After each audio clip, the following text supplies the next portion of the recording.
పైగా శల్యుడు వాడేవాడు పాండవులకు మేనమామ. పాండవుల మేనమామ మధ్యలో వచ్చాడు. పైగా ఎన్నికల ముందు పార్టీలు మారుతూ ఉంటారే, అటువంటి వాడు శల్యుడు. సరిగ్గా టికెట్ ఇవ్వలేదని మారేడు అంతే, కేవలం టికెట్ ఇవ్వలేదని.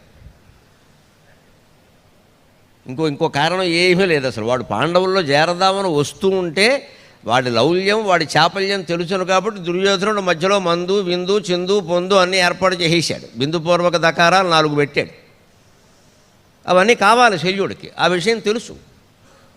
ధర్మరాజు అవన్నీ చేయలేదు. ధర్మం కావలసిన వాళ్ళు నా వైపు రండి, లేత మానేడని ఈ ఏర్పాట్లు నేను చేయలేనని చెప్పాడు. ఓటికి 2000 ఇచ్చి కొనేసే రకం కాదు అది. అందుకని ఆయన చేయాల. దుర్యోధనుడు చేశాడు. వాడికి ఎలాగోలా ఎన్నికల్లో నెగ్గడం కావాలి, ధర్మంగా నెగ్గాలని ఏం లేదు ఇక్కడ. వాడు దీనికి లొంగుతాడు, వేసేయండి మధ్యలో పెట్టేయండి అన్నాడు. పడిపోయాడు. అవన్నీ ఆయన వచ్చే దారిలో ఏర్పాటు చేయగానే పడిపోయాడు. తాగేసిన మైకంలో దుర్యోధనుడు కూడా పక్కన కూర్చుని, మామా బాగుందా, ఇంకో గ్లాస్ ఏమంటావా అన్నాడు. చాలా బాగుందిరా, నీకేం కావాలో కోరుకో అన్నాడు. పాండవుల పక్షం వెళ్లకుండా మా పక్షాన్ని రమ్మన్నాడు. ఓకే అనేసాడు అంతే. ఎందుకంటే దుర్మార్గుడు ఉంటాడా? పైగా ఆ పాండవులు ఎలాంటి వాళ్ళు? నకుల సహదేవులు ధర్మరాజు భీముడిని పక్కనెట్టండి. నకుల సహదేవులు శల్యుడికి సొంత మేనల్లుళ్ళు.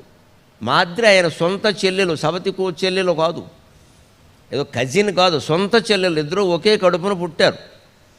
పైగా ఆవిడ చచ్చిపోయింది, ఆవిడ లేదు అక్కడ, సహగమనం చేసింది భర్తతో. ఆ పిల్లలు అన్యాయం అయిపోయారు. కుంతి కాబట్టి వాళ్ళని సక్రమంగా పెంచింది, మరొకళ్ళు బాధపడితే వాళ్ళ పని అయిపోయేది.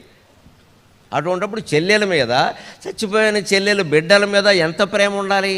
మా చెల్లెలు చచ్చిపోయింది, నా మేనల్లుళ్ళనైనా నేను చూసుకోవాలి కదా. పైగా వాళ్ళకి అన్యాయం జరిగింది. కొన్ని నా మేనల్లుళ్ళేనండి, వాళ్ళ ఎంతోమందికి అన్యాయం చేశారు. వాళ్ళెవరికీ అన్యాయం చేయాలి, పాండవులకే అన్యాయం జరిగింది. ఇంత తెలుసుండి కూడా శల్యుడు కౌరవుల పక్షంలో చేరాడు అంటే దుర్వ్యసనాలు, చాపల్యాలు మన జీవితాన్ని ఎంత నాశనం చేస్తాయో మనం అర్థం చేసుకోవాలి.